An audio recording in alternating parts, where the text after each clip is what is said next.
أعوذ بالله من الشيطان الرجيم.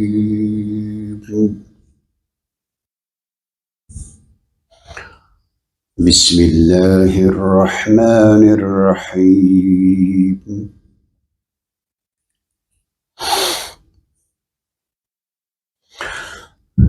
إن في خلق السماوات والأرض واختلاف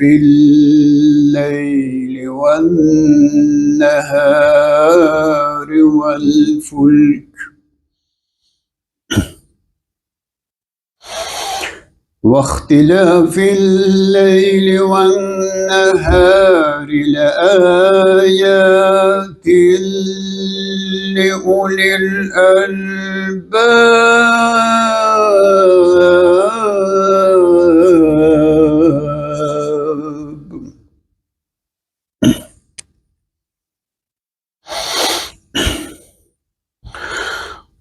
الذين يذكرون الله قياما وقعودا وعلى جنوبهم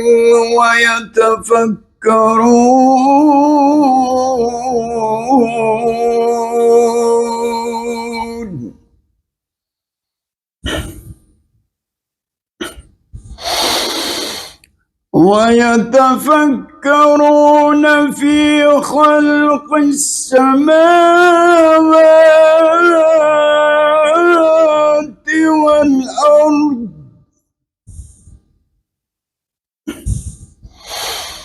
ربنا ما خلقت هذا باطلا سبحانك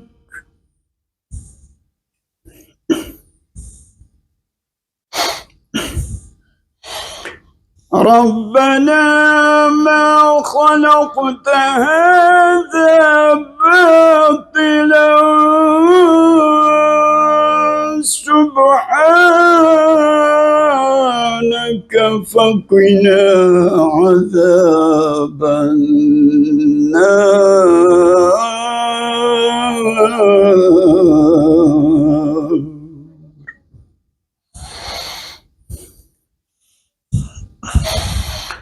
ربنا إنك من تدخل النار فقد أخزيته وما للظالمين من أنصار.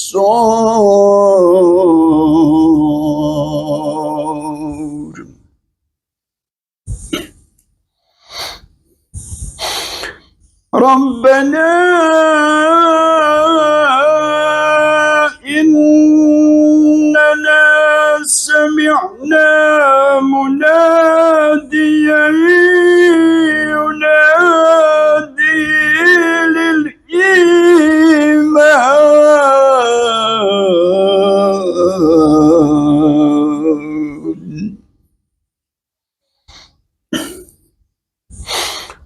ينادي للإيمان أن آمنوا بربكم فآمنا.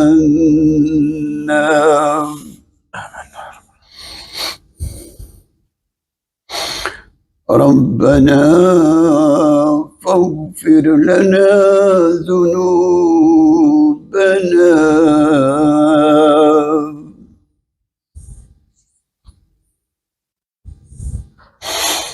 ربنا فاغفر لنا ذنوبنا وكفر عنا سيئاتنا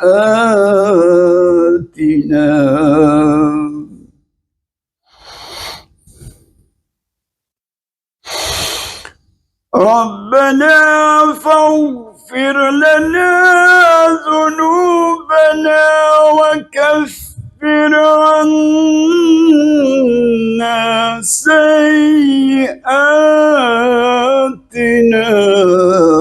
وتوفنا مع الأبرار.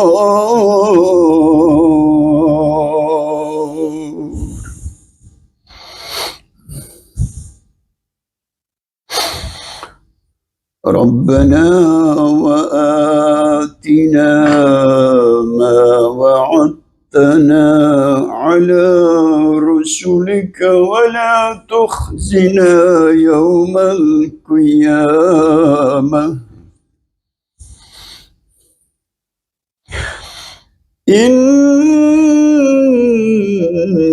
إنك لا تخلف الميعاد.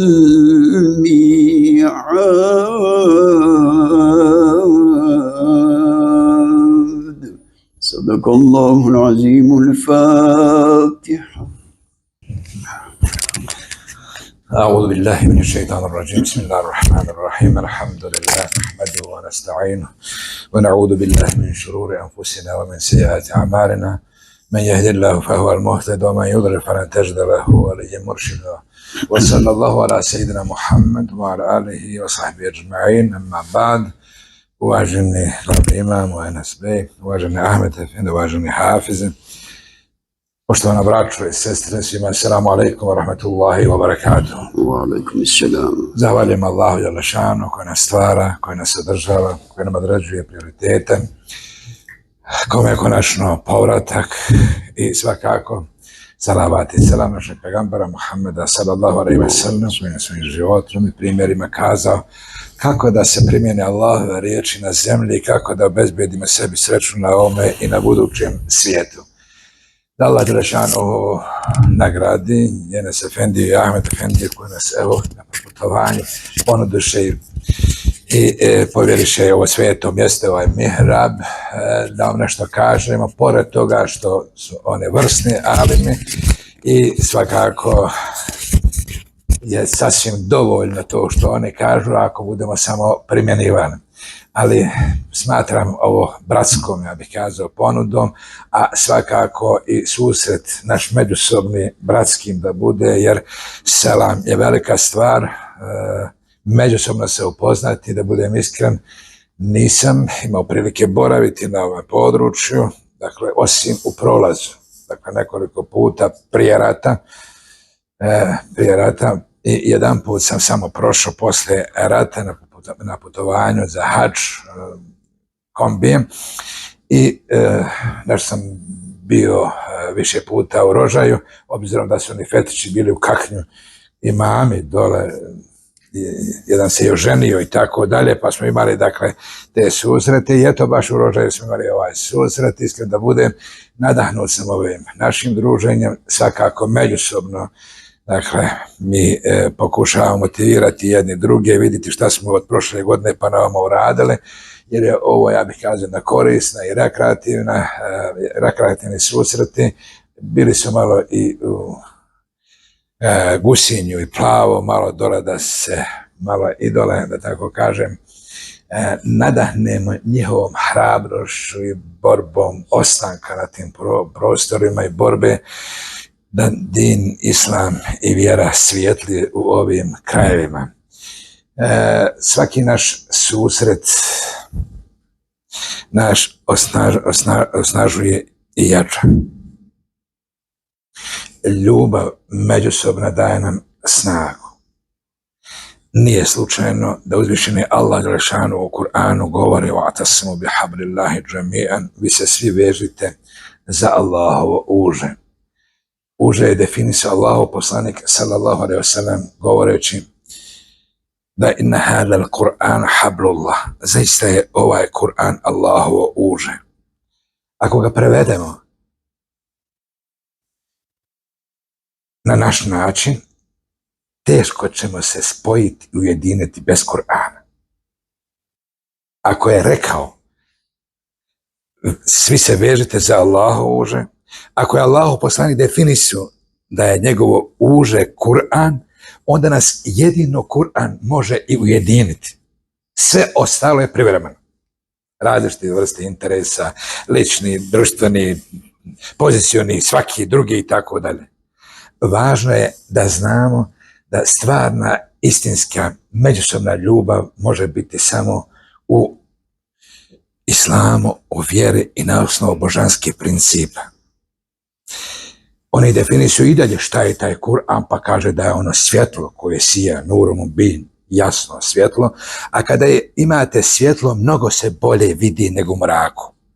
Kad idete po mraku, možete i potrafiti put, ali često puta možemo potući i u kanal upasti, a može se i zalutati u mraku.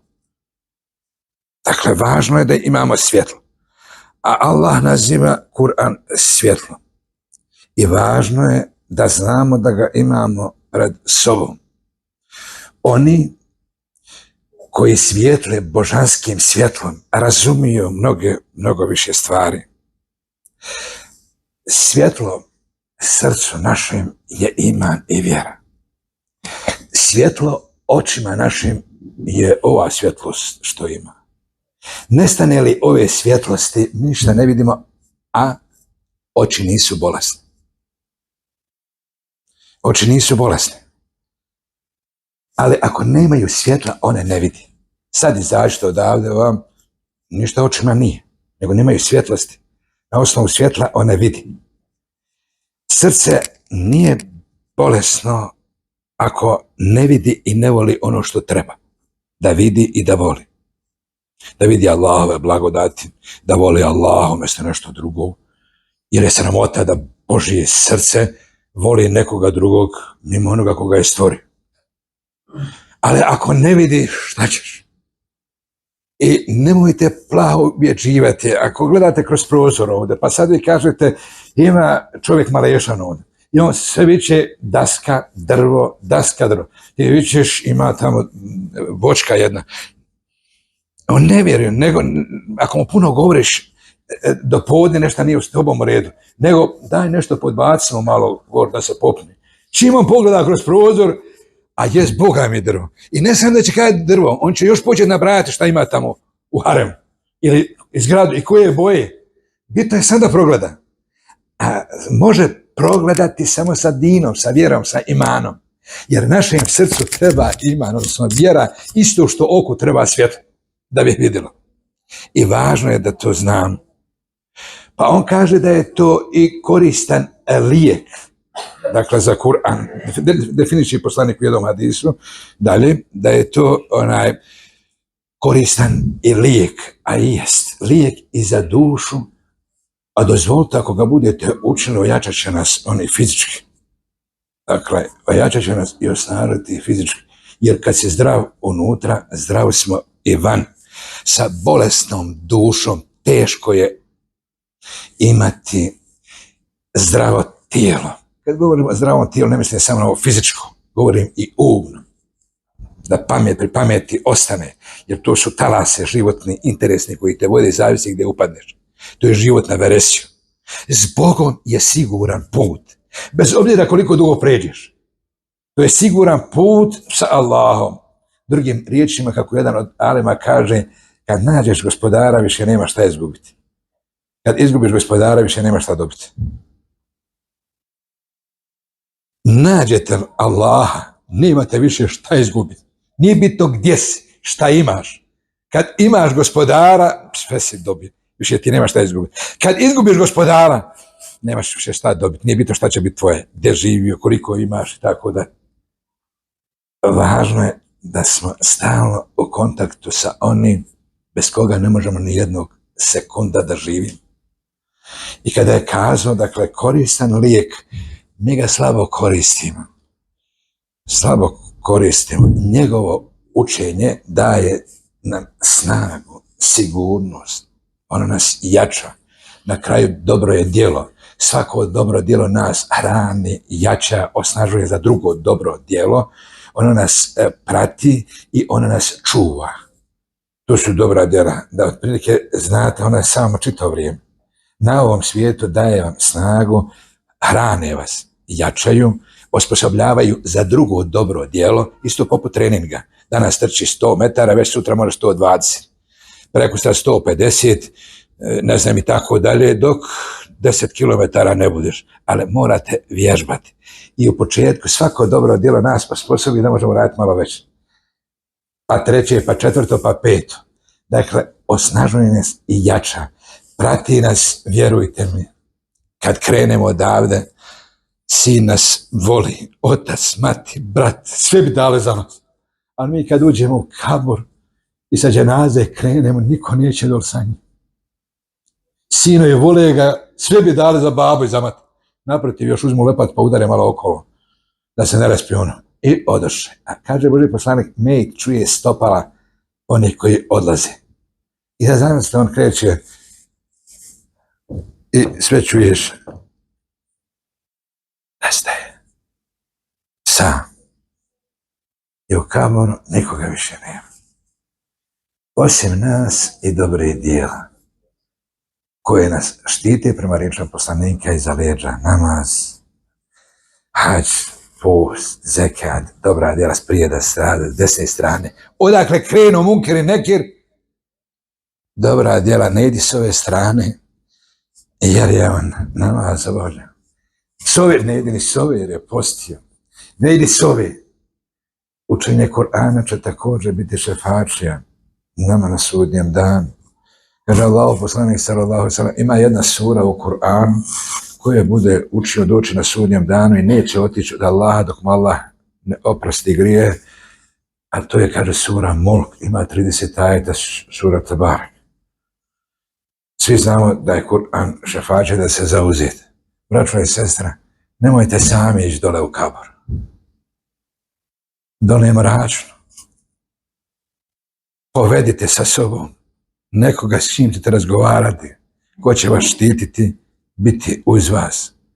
A to je dobro djelo. Čitam jednom djelu da će, kaže Allah dželešanu na sudnjem danu, doći čovjeku u kaboru, mladić, kaže, lijepog izgleda i prijatnog govora.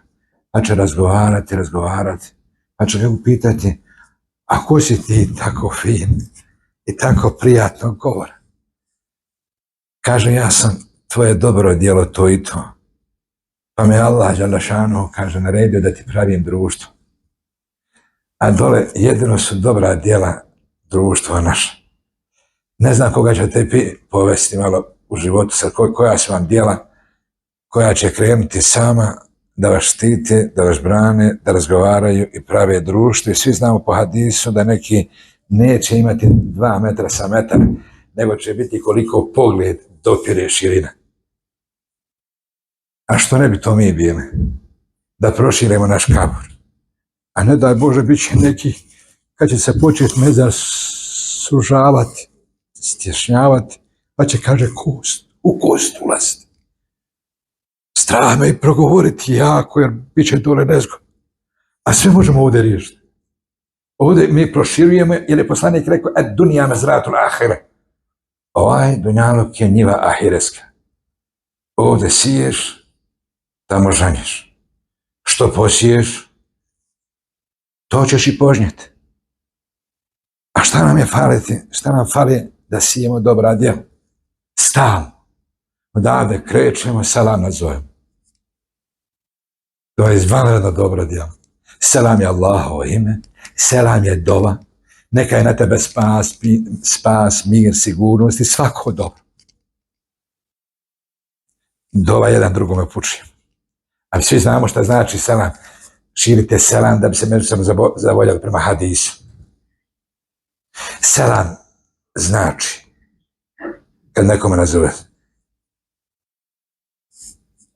neću te iznevjeriti, neću te slagati, slobodno se povjeri, nikad te izdati neću. Sve to selam znači. Kad čovjek selam nazove drugom muslimanu, on mu sigurnost daje. Neka je na tebe spas, mir, sigurnost i svako dobro. To znači selam. I ti njemu se nazoveš selam nakon 20 minuta i jesi ti čuo o njemu nešto. Pa što ga bi uzuriš ako Boga znaš? Pa sad si rekao neka je mir, spas, sigurnost i svako dobro. Šta radiš to? Selam Allahovo ime spominješ. Uzimaš njega za svjedoka. I nakon toga opet ga povrijediš. povređivanje bosanskih sela, a štit, sigurnost, biti uz njega, to je Allahov sela. I zamislite kad dolazimo u džamiju, mi potpora smo jednim drugima, sigurnost smo jednim drugima, zaštita smo jednim drugim. Kad uđemo u džamiju, nas odgaja džamije, namaz, svi sadnemo u saf. Pred jednog gospodara. I onda se oplemenjujemo svojstvima božanskim. Sve dobila innal insana hulika halua. Allah opisuje čovjeka je malodušnim. I da mesahu šeru džazua, kada ga neko zlo strefi, strah uzme u pete, uđe, poslije drža, šta ću, kuću sad, pogledaj šta se dešava, pogledaj oko nas, prije nas i za nas i tako dalje, kuću sad. I da mesahu l'hajra menuk, opet kad ga krene, kako naš narod kaže, kad ga dobro zadesi, ama ne mereš mu prići, ja sam svojim to rukama uradio, ja sam ovo, ja sam ono, nema nigdje gospodara. Sve je on. Nedodirljive, ne mereš prići, ne možeš mu kazati, ne mereš priđa sa njim. Illel musallin, osim oni koji na seždu padaju, odnosno koji klanjaju. Alladine hum ala salatin daje, oni kaže koji, kad prevodimo ovdje, na vrijeme namaz klanjaju i to je tako. Hafiz on koji čuvaju. Ali da imun znači trajno namazu. Ama kako će biti trajno namazu? Pa lijepo. Jednom Bogu si pao ovdje na seždu, tom istom gospodaru moraš biti pokoran i van džamije. Iznesi saf iz džamije, pred džamiju, u kuću, u mahalu, u društvo. Budi onaj koji je u safu gdje god je hajr. Put, svjetlo, bilo koja akcija, pomoću bratu, sestri, nešto uraditi, ti si uvijek u safu. Ne, mi jednom Bogu padamo ovdje na seždu, a sasvim smo drugačiji tam. Ali jesmo skupa u safu ovdje. Mi kao vjernici ili sljedbenici uzvišenog Allaha dželešanu moraju biti zajedno i van džamije. Saf mora biti i van džamije. Ovo je važna stvar. Ama svi mi vjerujemo u imanske šarte. Sad kad je pitao ovdje u Bijelom polju, većinu ljudi kazali bi da vjeruju u Allaha, meleke, poslanike i tako da. Međutim, imamo jedan drugi problem. Malo ljudi imaju povjerenja u Allaha. Jer onaj ko vjeruje u Allaha, on vjeruje da ga Allah stalno vidi. I kad je u džamiji i kad je van džamiji. Kad je sam u kući s porodicom, sa ženom, sa djecom, u razgovoru, s prijateljem, u poslu, on stalno, zato kaže da je ihsan. Pazite, imate islam, šta je iman, onda kaže šta je islam, da robuješ Allahu, enneke tarahu, kao da ga vidiš. Jer kaže, ako ti ne vidiš, on tebe vidi. I tog gospodara mi moramo vjerujemo u meleke većina. Međutim, malo ima povjerenja da znaju, oni bi znali svaki puta kad progovore nešto loše, da ovaj s lijeve strane zapiše. Kad dobro progovore, ovaj s desne strane. Imaju kamere stalno usmjerene i stalno prate. I vjeruje da će biti sve zapisano i vjeruju da će odgovarati za to. Sretna je okolnost što možemo istigfar učiniti i što možemo za Allaha dželešanu zamoliti da nam to pokrije. Zato idemo wa'fu anna wa'gfir lana, izbriši mi jara. Ako ne izbrišiš, da makar pokri. Jer kefere ne znači uništiti, nego pokriva istinu. Kafir je onaj koji pokriva istinu, neće da kaže istinu. Pokrivi makar. Moja loša djela, ako ih neš izbrisati skroz, makar ih pokri. I mi molimo Allaha da nam ih oprosti i da ne dođemo pred njega. Kad dođe, kad bude rekao ikra kitabek, čitaj svoju knjigu. I zanadit ćemo se, braćo. Kaže Allah u suri Kiyama, veđedu ma amilu hadiran, i naći sve što su radili prisutno. Ništa ni malo, ni veliko nije ostavio, illa ahsaha, osim da je poredano. Ali kaže Allah tu, Allah neće nepravdu činiti ljudima. Ne daj Bože da upiše nešto da je uradio, a da nije uradio. Nepravdu čini. Naprotiv, Allah je milostiv, on samo može oprostiti. A nikad neće dopisati nešto uraditi što mi nismo radili. Naša su to djela. Mi ćemo se sa njima suočiti, neće baš biti prijatno. Ali, braćo, ovo je divna prilika. Ne idemo tamo sa lošim djelima. Večeras padem na seždu. Gospodaru moj, tebi se obraćam. Šeitan, loše društvo, moje strast, privarile me. Ali kucam na tvoja vrata milosti, Gospodaru. Tvoje džamije, ovo je tvoje mjesto. Zato se zove Sađidullah, Allahove džamije. Najdraža tvoja mjesta. Kucam na tvoja vrata, Gospodaru, ako mi danas ne oprostiš. Ja ću opet sutra. Začeš me vratiti, Gospodaru, sa tvojih vrata, sa tvoje kuće, a da mi ne oprostiš grije. Moliti Gospodara, a ovamo jačati jedni drugi, jer će pitati, pa jesam rekao da budete skupa. Jesam li poručio poslaniku, la te hasadu, nemojte zaviditi jedni drugim. La te bagadu, nemojte mrziti jedan. La te nađešu, nemojte se svađati između sebe. La te daberu, nemojte iznevjeriti jedan drugoga, leđa okretati, izdati. Jesam li to govorio? Jes. Pa što niste slušali? Nebeskim svodom od poslanika pa na ovamo odzvanjaju riječi poslanika, ali traže uho da čuje. Razasura Allah blagodati na sve strane, ali traže da vide وَمِنْهُمْ مَنْ يَسْتَمِعُونَ إِلَيْكَ. Ima oni koji dolaze da slušaju, أَفَأَنْتَ تُسْمِعُ سُمَّ وَلَكَانُ لَا يَعْقِلُونَ. Zar ćeš ti, kaže, gluho dozvati kad on pameti ne. Ko ne šije, džaba što Allah govori, poslanik govori. وَمِنْهُمْ مَنْ يَنْزُرُ إِلَيْكَ. Ima oni koji da gledaju. Razasuo sam blagodati na sve strane. Vi vidite i zrak i vodu. Ja sam vas počastio i sa očima i sa vidom i sa nogama, sa djecom, sa suprugama, sa muževima, sa braćom, sve imate na raspolaganju. A vi ne vidite. أَفَأَنْتَ تَهْدَ الْعُمْيَ وَلَوْ كَانُوا لَا يَبْصِرُونَ. Zar ćeš ti, kaže, slijepo, kaže, puti kad on kaže vida nema. Allah kaže u Kur'anu. Inna Allah la yazlimu an-nasa walakinna an-nasa anfusahum yazlimun. Allah nepravdu ne čini ljudima, nego ljudi sami sebe čine nepravdu. Time što nečiste niti uši, niti zaštravaju pogled. Nije isto vidjeti i gledati. Vidi i ovaj niži malo svijet kad prođe. Stavite kamen na sred ceste i ovaj niži malo na 4 noge svijet pusti. Vidjet ćete da neće naletiti na kamen za obići. Mi ne kažemo, a jes pametna životinja. Nije isto gledati i vidjeti. Onaj koji vidi drvo, jerba smo, grožđe, mažala, ja što imam dobro, baštu što imam ovo, a ne vidi Allahovu blagodat, onoga ko stoji iza toga, koji to daje, ne vidi dobro.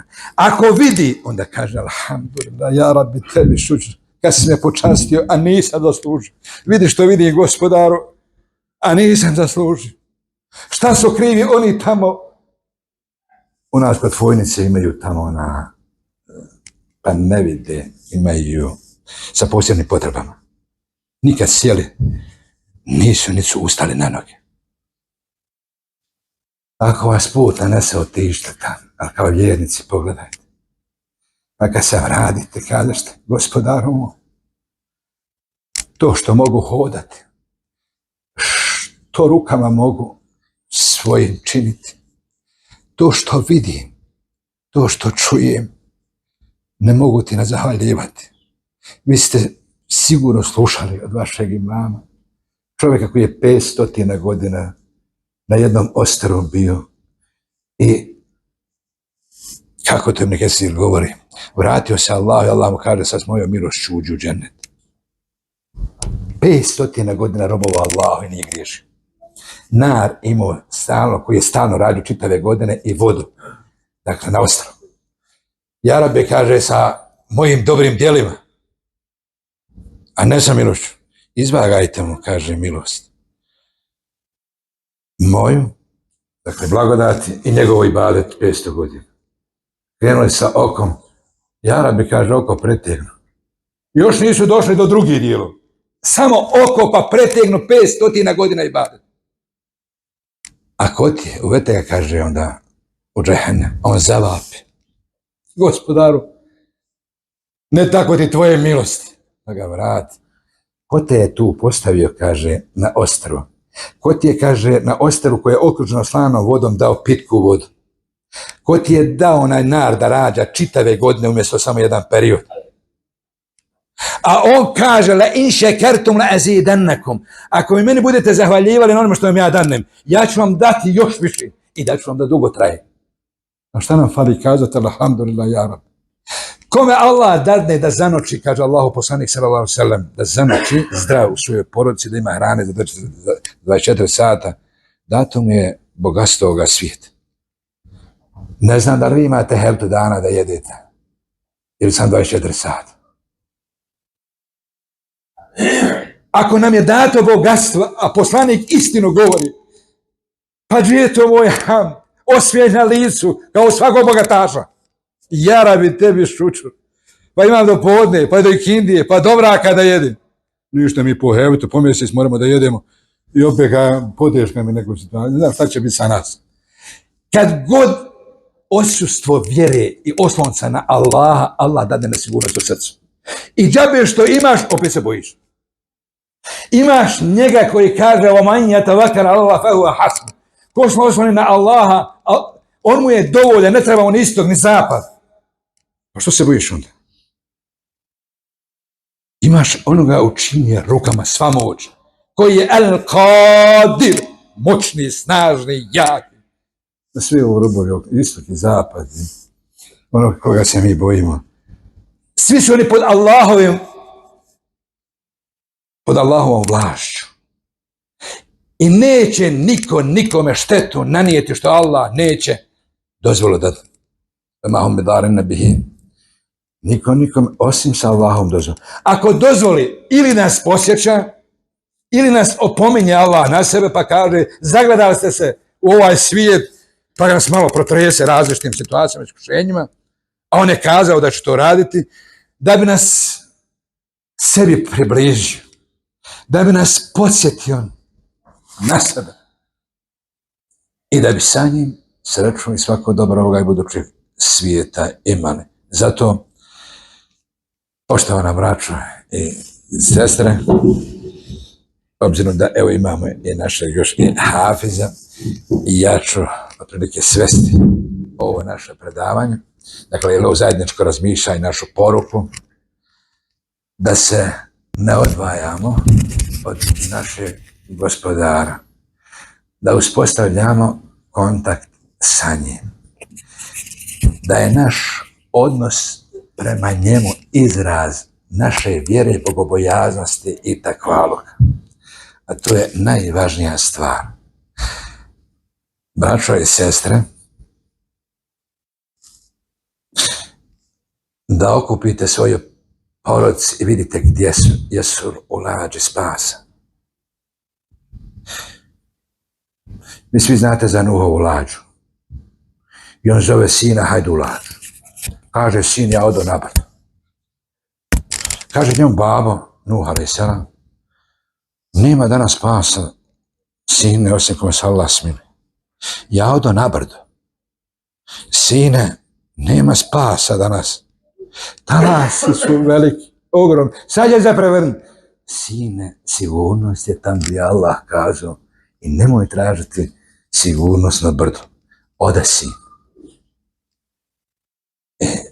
Na brdu se pope, jedan talas krenu i sin bi potopljen. Kaže Nuh alaih selam na kraju, ja Rabbi, ti si rekao da će spasiti mene i moje porodice, a moj sin i kaže od mene, od moje žene. O Nuh, innehu lejse min ahlik, on nije tvoje porodice. Innehu amelun gajru salih, njegova djela ništa ne valja. Braćo i sestre, Nuhova lađa je lađa spasa. Jesu li naša djeca u lađi ili su van lađe? Jel naša djeca traže sigurnost negdje na brdima? Kažu mu fesiri, svi koji slijede logiku i dunjalučku sigurnost, kaže sledbenici ovoga sina Nuhovog.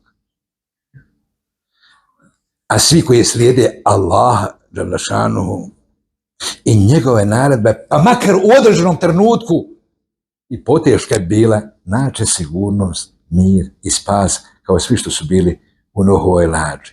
Možda bi dobro bilo vidjeti, jel moje dijete, moj sin, moja kći, jel moj babo, brat i mati, jesu svi u lađi, ima ko izvan lađi, da ih sine, kćeri, hajde ovamo pod okrilje Allahove milosti.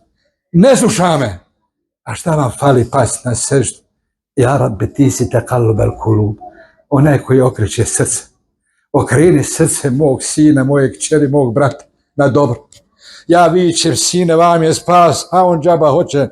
On kaže u Americi, oni kaže u Australiji, onaj kaže u tam nekom preduzeću, onaj kaže tam. Nema kakvih argumenata, nema. Sine, nema spasa mimo lađe, spasa božanski. Hajde, sine, okreni se vjeri. Zar mislite da će šapat dove kasno u noć za oca, majku, brata, sina i sestre ostati neuzvraćen? I zbog toga neka naš zajednički večerašnji motiv bude: bit ćemo pod okriljem Allahove milosti i spasa. I ja dovu činim, ja Rabbi, ne prepusti nas same sebi, uzmi nas pod svoje okrilje i pod svoju zaštitu, nas, našu djecu, naše roditelje, našu braću, bilo to ovdje u Bilom polju, u Crnoj Gori, bilo to u Bosni i Hercegovini, bilo gdje u svijetu, onaj koji je na trasi dina i vjere, ako Bog da bit će na trasi i spasa, jedni drugima činimo dovu, sigurno će vaša dova puno značiti nama. Mi ćemo, ako Bog da, tamo za vas ovdje činiti dovu. A Allahu poslanik kaže, neće biti odbijena dova kad je uči brata svoga, brata u odsutnosti. Možemo hajra napraviti jednim drugim. Nemojte se bojati, dokle god, kako kaže, la tahzan inna Allaha ma'ana. Ne boj se, Allah je sa nama. Dok je Allah sa nama, nema veze kakva su iskušenja. Durali su oni prije nas i mi ćemo ako ga predroditi, da Allah dadne da sačuvamo din, vjeru, islam, ezan ovim krajima, iman u svom srcu i da nas Allah sastavi u džennetu. Salam alaikum. Bismillahirrahmanirrahim. Alhamdulillahi rabbil alamin. Salatu wassalamu ala ashrafil mursalin sayyidina Muhammad wa ala alihi wa sahbihi ajma'in. Amma ba'd. Assalamu alaikum wa rahmatullahi wa barakatuhu. Zahvaljujemo se Allahu dželle šanuhu, donosimo salavat na Božjeg poslanika sallallahu ta'ala alejhi ve sellem, na njegovu časnu i poštovanu voljenu porodicu, a ranijim Božjim poslanicima i šehidima iz ove Allahove kuće, iz ove inša Allah džennetske bašće. Upućujemo selame, znači ranijim poslanicima i šehidima i molimo Allaha dželle šanuhu da oprosti grijehe nama i našim roditeljima i svim mu'minima i mu'minkama, posebno onima koji su nam učinili neke hajr u životu i onima koji su od ummeta Božjeg poslanika sallallahu ta'ala alejhi ve sellem. Molimo Allaha dželle šanuhu da im poveća hajr sa našim dovama i sa našim dobrim djelima. I molimo Allaha dželle šanuhu da oprosti i onim mu'minima koji nisu imali prilike lično nama hajr da neki učine. Oni su kao mu'mini od hajra kud god se kreću. Znali mi gdje se mu'mini kreću ili ne znali, mu'mini su uvijek svjesni da ih Allah motri i mi molimo Allaha dželle šanuhu da ih čuva, da ih pomogne i da im oprosti grijehe. Amin. Davno sam ja ovdje ovako govorio, nema mi nijednog džematlije. Svi su preselili na ahiret, aman. Ima Allah kabule se, inšallah. Ima još učenika iz mekteba Alhamdulillah. Ali ovi što su preselili na ahiret, njihove duše, njihovi kaburovi, sigurno su povezani s nama. Jer duše one su od Allaha date nama. Ruh je Allah dželešanuhu nefaha fihi min ruhihi, on je od sebe dao tog ruha za svakoga insana. I to što je od Allaha dželešanuhu, to ne može proći. Znači to je Allahova blagodat, znači duša u stvari, ruh, to je nešto što ne prolazi. I zato poseban selam upućujem evo iz ovoga mihraba ovdje svojim džematlijama u kaburovima tamo. I dole kod Turbeta i ovdje zove se Lješevo, je li tako? Lještica. I tamo na Loznicama moje džematlije, selamu alejkum wa rahmatullahi wa barakatuhu. I to je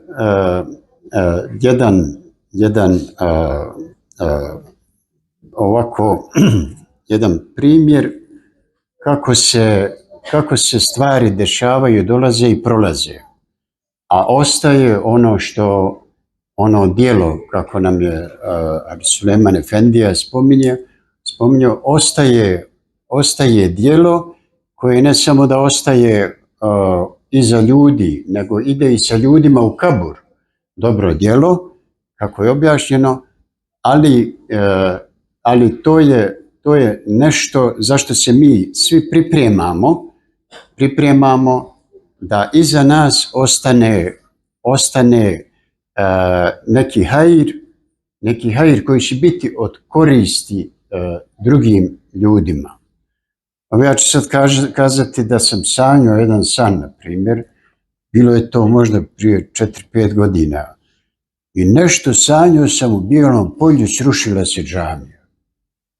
I točno ona moja džamija, je tako, naša džamija, srušila se džamija.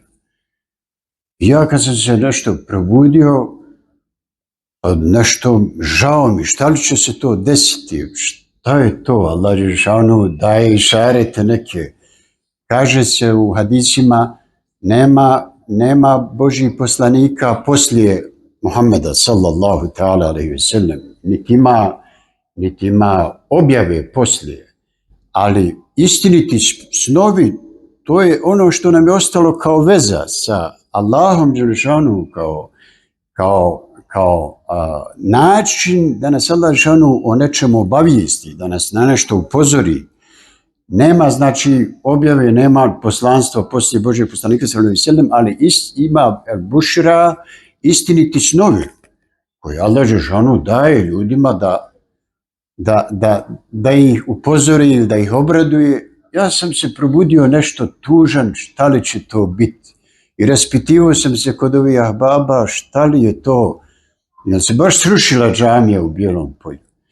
I kad sam naišao skoro, nedavno, u stvari baš je to istina bila, ali se nije srušila od zemljotresa, niti se srušila od nekoga belaja, nego da se renovira, da se proširi i da se uredi. I to je bila velika radost. I Allahum barekao sam svima vama, svima džematlijama, imamo, za ovaj prostor ovdje koji smo mi renovirali 86. Ne znam šta smo sve mijenjali, i mihrab, i ulaz, i ovdje je bio onako kancelarija, bile prostor za mekte, bili za itikaf, jeste i to, ali je sad ovo, znači, novi džemat i novi interijer u džamiji, i to, kažem, Allahum bareku sam još jednom.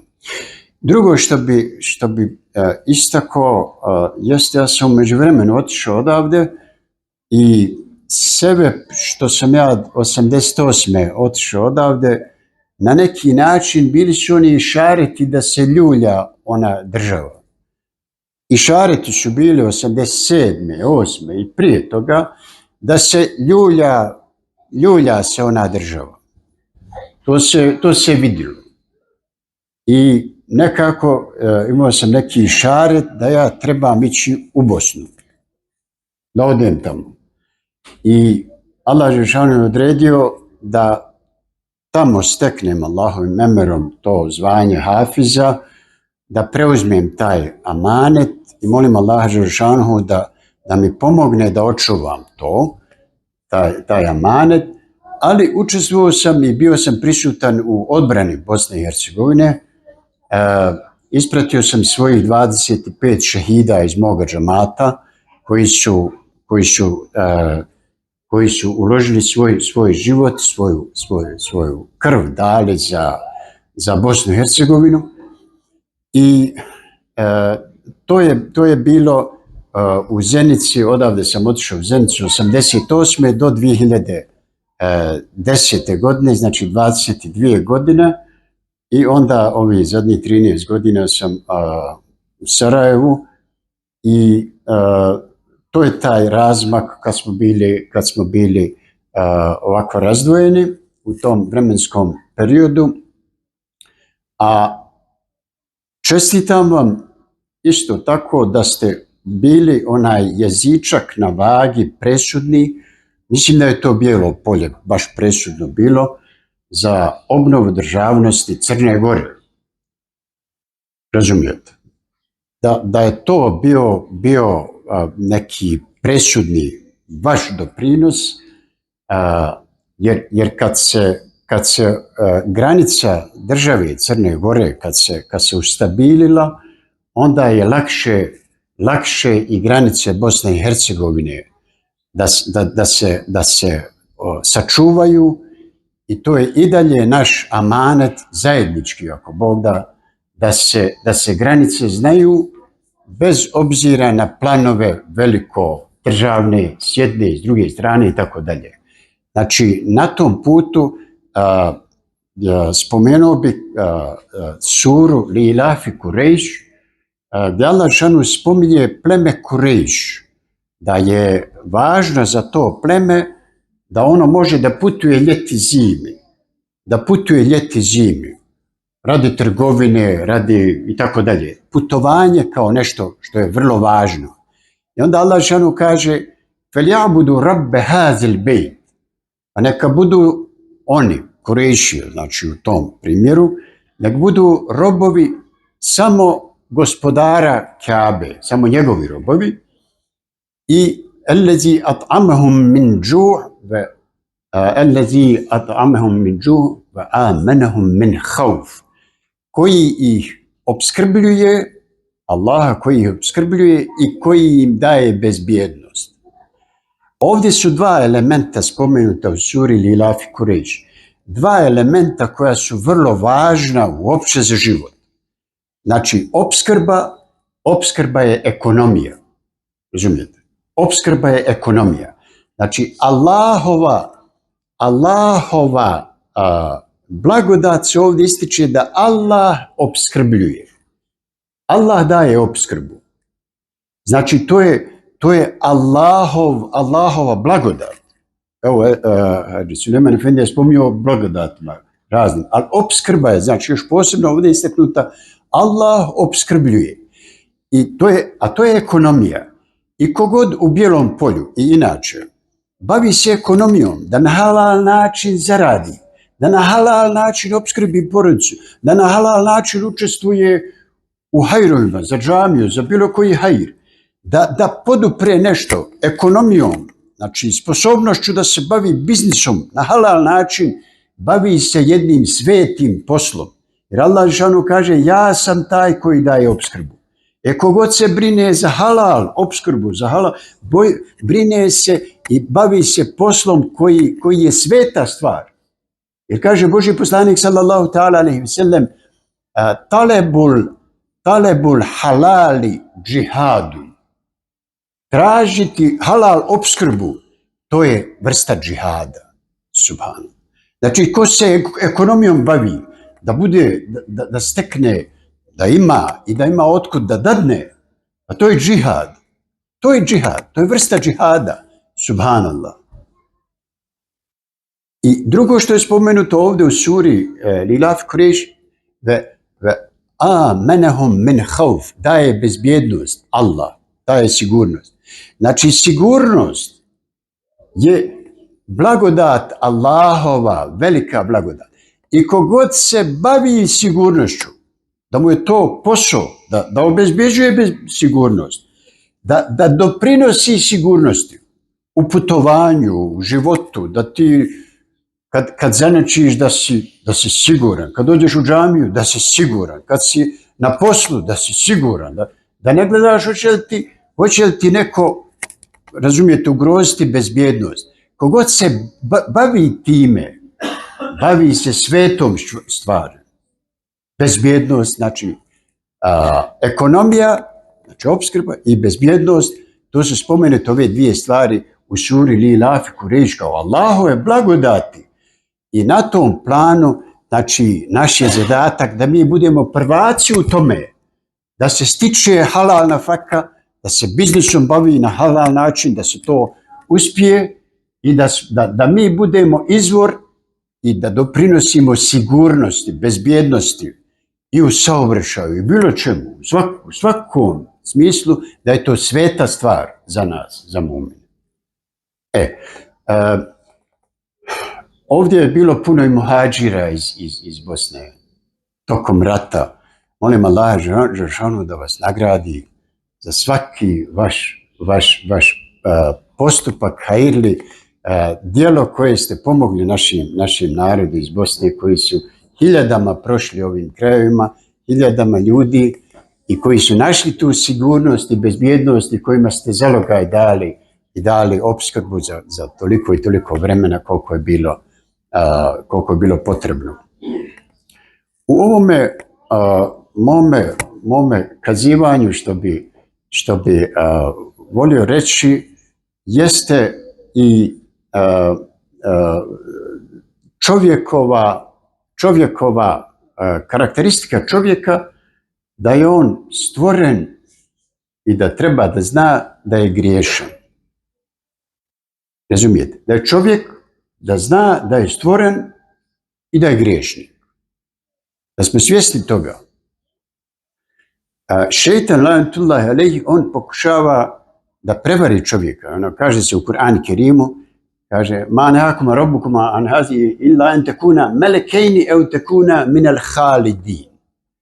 Kaže Ademu alejselam i Hazreti Havi, kaže šejtan, kaže: "Allah vam nije zabranio ovo voćku da jedete u džennetu ni zbog čeg drugog nego da ne biste postali meleki i da ne biste postali vječni." Znači on je pokušao da navuče, da ih prevari, kaže: prihvatljivo je čovjeku da bude ko melek, kaže.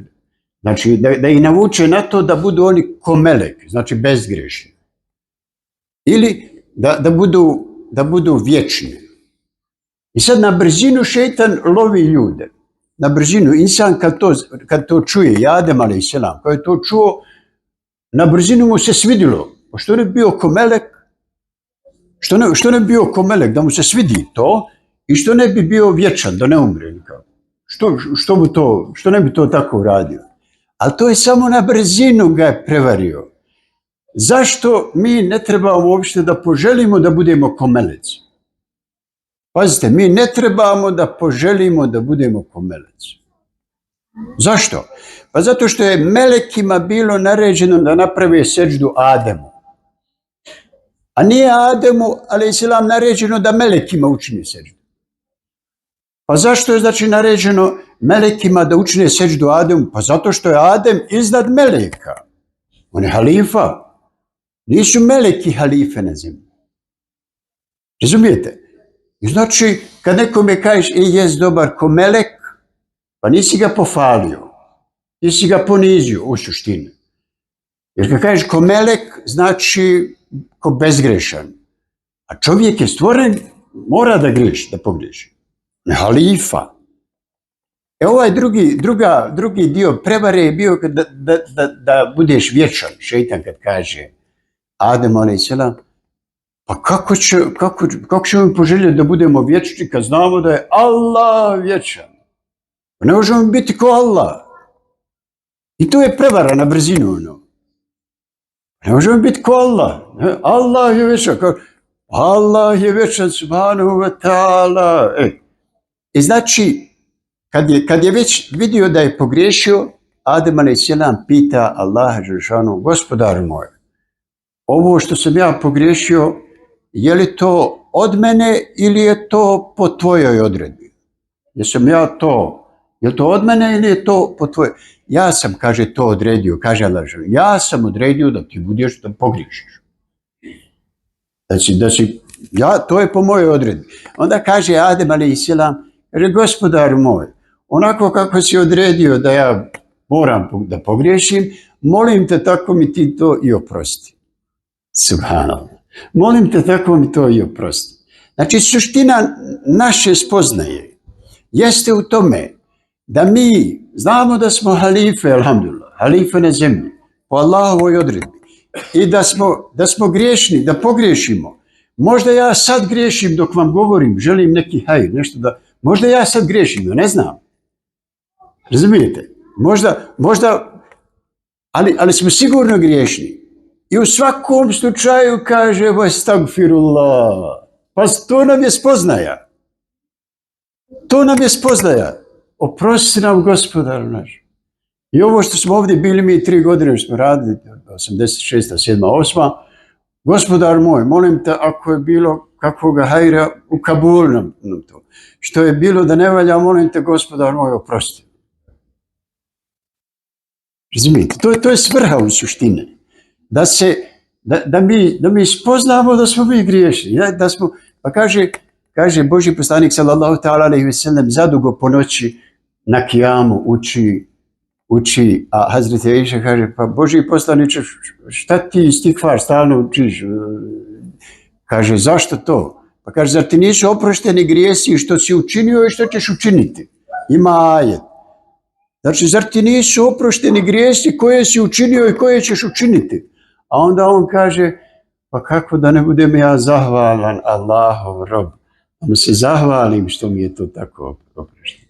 Znači, svrha toga svega jeste da mi kažemo alhamdulillah, estagfirullah, kogod više istikfar čini, sve mu Allah dželešanuhu povećava i nafaku, povećava i bereket, povećava hajr u porodici i tako dalje.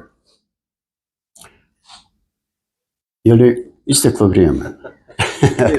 Eto još malo. Znači da spomenemo da samo na kraju 7 velikih grijeha koji trebamo voditi računa. Stvarno. Griješni smo svi, ali 7 velikih grijeha trebamo da imamo ovako na pameti stalno.